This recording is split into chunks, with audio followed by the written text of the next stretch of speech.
Hi, I'm George Sardi. I've been a Verizon customer for at least 15 years.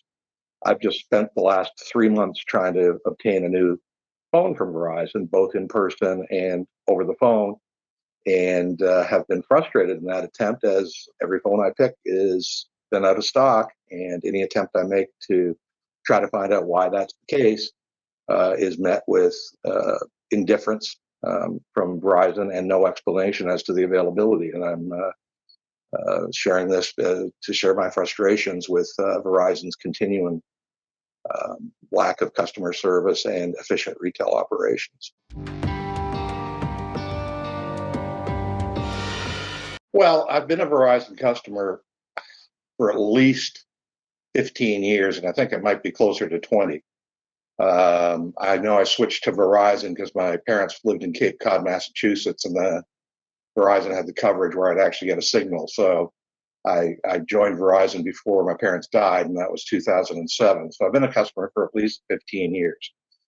And what happened was I have a 4-year-old Pixel 2 phone. I'm semi-retired, so I really wasn't using the phone that much. So that's why it's 4 years old. I wasn't worried about replacing it. But I got a new part-time job where the phone was critical to my job. There was an app I had to put on my phone that I use in my job, and my phone will only hold a charge for maybe half a day. So I absolutely needed a new phone for my job. So I live in Tuscumbia, Alabama. It's across the river from Florence, and the Verizon store is in Florence. So we were in Florence. I saw the Verizon store. I went in to see about getting a new phone. They were so busy. This was like a Wednesday. They were so busy. They said it would be a 2 to 3 hour wait. Now that I guess there's not much they could do about that, but it's still crazy on a Wednesday. So they said I could make an appointment. So I did for the next day, went back into Florence. My appointment was at noon. I'm sitting there kind of being ignored. And then I said, I'm here for my appointment. They said, okay. And then as I'm sitting there, somebody walks in and they wave him in and he sits down and they start dealing with him when I was the one that had an appointment and he just walked in. So that was mildly irritating. So I mentioned that, and the girl came around from the back and sat me down to take care of me. So I explained the situation. I needed a new phone, and I couldn't go in and order it on my Verizon app because for some reason, after using that app for at least 10 years, it suddenly locked me out. I couldn't log in. Anyway, so I picked out a phone. She looked it up. It was out of stock. She went to order it. It wasn't even in the warehouse. It was back ordered. I said, that's fine. Ordered it. Another phone. We went through this 4 times, 4 different phones. Every one of them was not only not in stock, but back ordered. I finally said, okay, forget it. You obviously have no phone. And as what I was doing was going up in price range each time, right? Because obviously you want the most reasonably priced phone for your needs. Okay, they didn't have that. I understood. Okay. And I kept raising my bar. I think I started at $14 a month, and I was frankly to $30 a month for a phone, and they still didn't have any. So I said, okay, that's fine. Obviously, there's some kind of supply chain problem.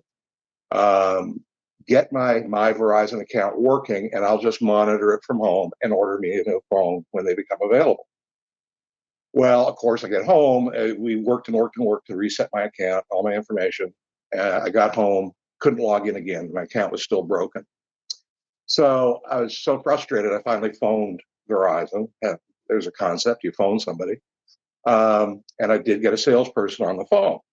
And I explained the situation. I said I would like to order a phone. This was maybe 3 weeks after I'd gone into the store, and I went through the same thing with the guy on the phone. He said, "What phone do you want?" I said, "Well, what do you have that's I don't care about 5G. I just need 32 meg, 128 meg phone." And again, we stepped up, and the same story: back ordered, not in stock.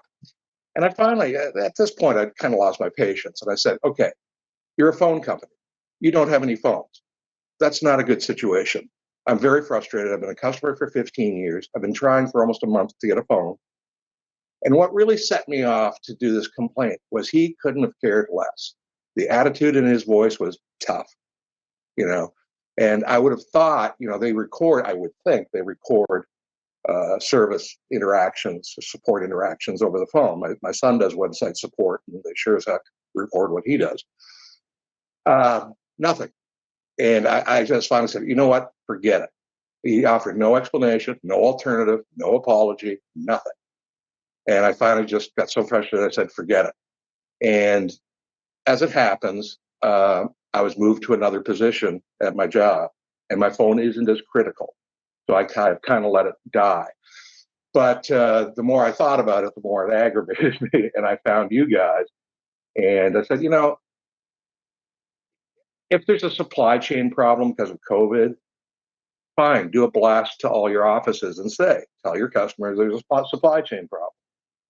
There is no explanation. I don't understand why they have no phones. And at this point, I'm just letting my contract run out on my wife's phone. My phone's paid for, and I'll switch to another provider because, if that's the way you treat a customer after 15 years, and my phone bill, because I traveled extensively for work, my phone bill's probably been $200 a month for every one of those 15 years. So there's $30,000 I've probably given to Verizon, and they could care less.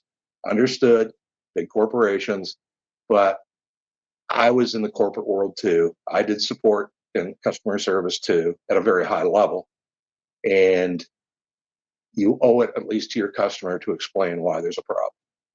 And the nonchalance and the lack of concern and the lack of information they had about why these phones, if they'd said something like, hey, COVID, it's backed up, you're not going to get a phone for 2 months, fine.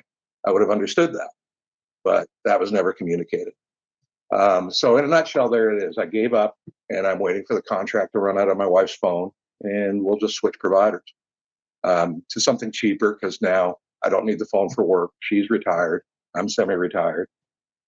We had a deluxe plan because we were traveling a lot and needed it for our Wi-Fi and all that sort of thing, so we needed unlimited. But we're in our house now, and the phones aren't as critical, so I'm just as happy to tell Verizon to stuff it, not that they'll care, and go to something like Consumer Cellular or a pay-as-you-go phone or something like that. So that's it in a nutshell. Because I'm sick of it, I'm 63 years old. I understand companies trying to cut costs and what have you, but especially living in the United States, the confluence of corporate greed, cost cutting, paying people crappy wages, poor management, and the consumer suffers. And it's just, I keep running into it again and again and again. And this I don't care attitude. Or maybe I'm just a grumpy old man, But, like I said, I'm 63. I've been a customer for a long time. I'm reasonable. I don't go in yelling at people. It's just frustrating. You spend your money and you get nothing back. So just to let people, and I'm sure, I think I said in my review, I think we all recognize that all cell services or providers suck at service. Everybody complains about their provider, whether it be AT&T or Verizon or T-Mobile or whomever. So that's why I'm not going to switch to one of the other major carriers. I'll switch to Consumer Cellular, which is designed for old people like me anyway. So for people that don't use their phone all that much. And now with this kind of technology, most of my family's in Canada. I'm from Canada originally. They haven't been able to travel, nor have I, because of COVID.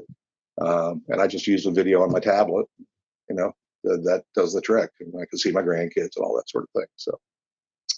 So yeah, just to bring light to it, if Verizon phoned me with some heartfelt apology to try to do something to make it right, okay, I'll listen, but I'm not expecting it. An apology and explanation would be nice.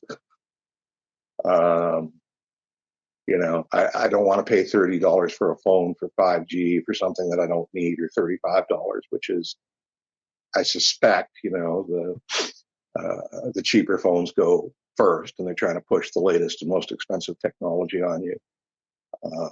Frankly, I've been in technology my whole career, and I'm baffled why a phone that big costs more than a laptop computer. But I'm still trying to get my head around that, or costs more than a 65-inch television. So the game's kind of rigged a little bit, I think. But there's corporate for you, especially corporate America, providing no service and squeezing every dollar of profit they can out of the business. And I worked in the corporate world, and I saw how much it changed in the 40 years I was in it. From genuinely caring about people to just, machine to make profit. People be damned, customers or employees. I think proactive communication to their stores and to their customers. Um, if there are supply problems or if there's service problems or whatever, they should know that and they should blast that out. Be transparent. Um, it's appalling to me that the manager of the store had no idea why, or was surprised that there weren't phones. Okay, I'm not the first person that's walked in asking for a phone this week. Um, they should have been aware, and if they weren't aware, then that's really poor internal corporate communication. I know, having been on the front lines with customers, my company hasn't told me something and I find it out from my customer, I'm pretty upset because I'm caught short, without an explanation. Secondly, they have got to train their telephone support better to, I've run support departments, to have a checklist where you don't let the customer off the phone unless they have an explanation, or at least some kind of alternative, rather than just tough. There it is.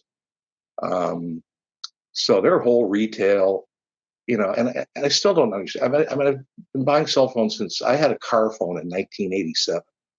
So I've had mobile technology my whole life, and it still takes an hour to buy a phone. I'm still trying to figure out how that works. Um, what takes all the time. So their systems, processes, I think, need some overhauling because the stores are always busy. It always takes forever. Frankly, I dread going into the Verizon store. Then I figured out I could order, through my app, and then my app stopped working, so that's kind of frustrating. And then when I do phone somebody, they can't help you. Um, so yeah, they just need to overhaul their whole philosophy, approach, and processes as it relates to retail and customer service. I know that's a big order, but they've been in the business a long time. You'd think they get a little better at it, and it's really hasn't changed in 20 years.